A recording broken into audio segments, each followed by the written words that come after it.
the Christian program of Voice of Truth, product and presented by Ethical G.S.M Creation Independent YouTube channel. John 6. After this, Jesus went away to the other side of the Sea of Galilee, which is the Sea of Tiberias, and a large crowd was following him, because they saw the signs that he was doing on the sick. Jesus went up on the mountain, and there he sat down with his disciples. Now the Passover, the feast of the Jews, was at hand. Lifting up his eyes then, and seeing that a large crowd was coming toward him, Jesus said to Philip, "Where are we to buy bread, so that these people may eat?" He said this to test him, for he himself knew what he would do. Philip answered him, 200 denarii I would not buy enough bread for each of them to get a little. One of his disciples, Andrew, Simon Peter's brother, said to him, "There is a boy here who has 5 barley loaves and 2 fish, but what are they for so many?" Jesus said, "Have the people sit down." Now there was much grass in the place, so the men sat down, about 5,000 in number. Jesus then took the loaves, and when he had given thanks, he distributed them to those who were seated, so also the fish as much as they wanted.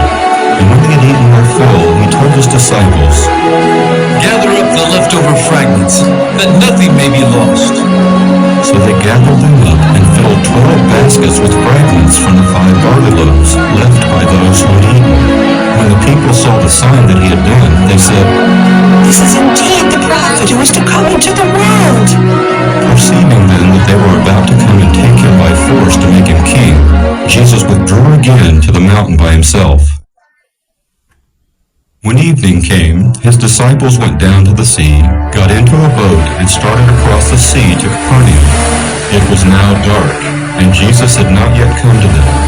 The sea became rough because a strong wind was blowing.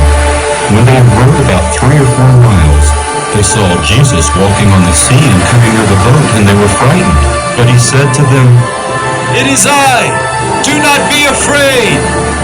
Then they were glad to take him into the boat, and immediately the boat was at the land to which they were going. On the next day, the crowd that remained on the other side of the sea saw that there had been only one boat there, and that Jesus had not entered the boat with his disciples, but that his disciples had gone away alone. Other boats from Tiberias came near the place where they had eaten the bread after the Lord had given thanks.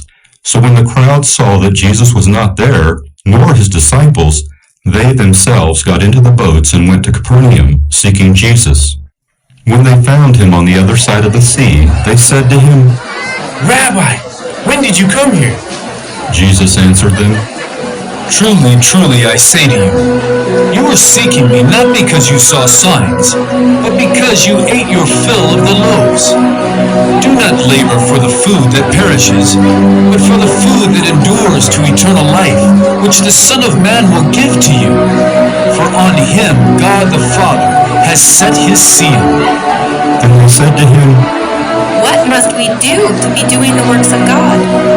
Jesus answered them, "This is the work of God, that you believe in him whom he has sent." So they said to him, "Then what sign do you do that we may see and believe you? What work do you perform?" "Our fathers ate the manna in the wilderness, as it is written, he gave them bread from heaven to eat." Jesus then said to them, "Truly, truly, I say to you, it was not Moses who gave you the bread from heaven, but my Father gives you the true bread from heaven. For the bread of God is he who comes down from heaven and gives life to the world." They said to him, "Sir, give us this bread always." Jesus said to them, "I am the bread of life. Whoever comes to me shall not hunger, and whoever believes in me shall never thirst. But I said to you that you have seen me, and yet do not believe. All that the Father gives me will come to me, and whoever comes to me I will never cast out. For I have come down from heaven, not to do my own will, but the will of him who sent me. And this is the will of him who sent me, that I should lose nothing of all that he has given me, but raise it up on the last day. For this is the will of my Father, that everyone who looks on the Son and believes in him should have eternal life, and I will raise him up on the last day. So the Jews grumbled about him, because he said, I am the bread that came down from heaven. They said, Is not this Jesus, the son of Joseph, whose father and mother were known? How does he now say, I have come down from heaven? Jesus answered them, Do not grumble among yourselves. No one can come to me unless the Father who sent me draws him, and I will raise him up on the last day. It is written in the prophets, and they will all be taught by God. Everyone who has heard and learned from the Father comes to me. Not that anyone has seen the Father, except he who is from God. He has seen the Father. Truly, truly, I say to you, whoever believes has eternal life. I am the bread of life. Your fathers ate the manna in the wilderness, and they died. This is the bread that comes down from heaven, so that one may eat of it and not die.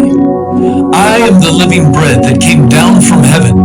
If anyone eats of this bread, he will live forever. And the bread that I will give for the life of the world is my flesh.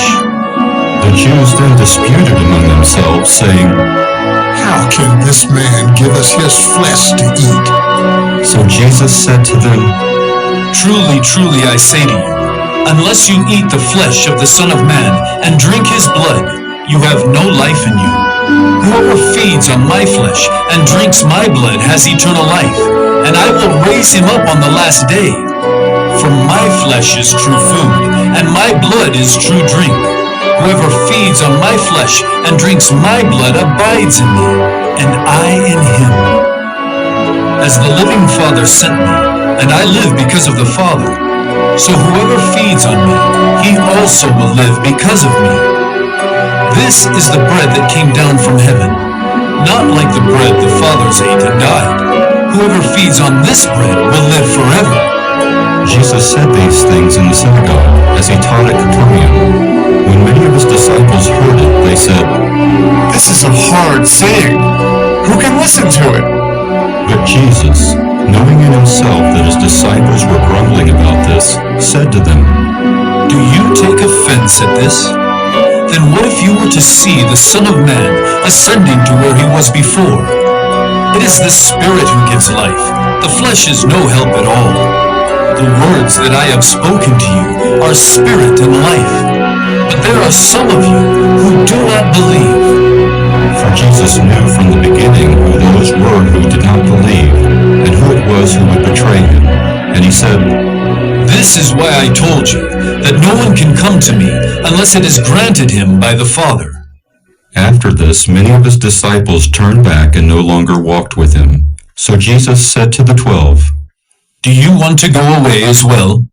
Simon Peter answered him, Lord, to whom shall we go?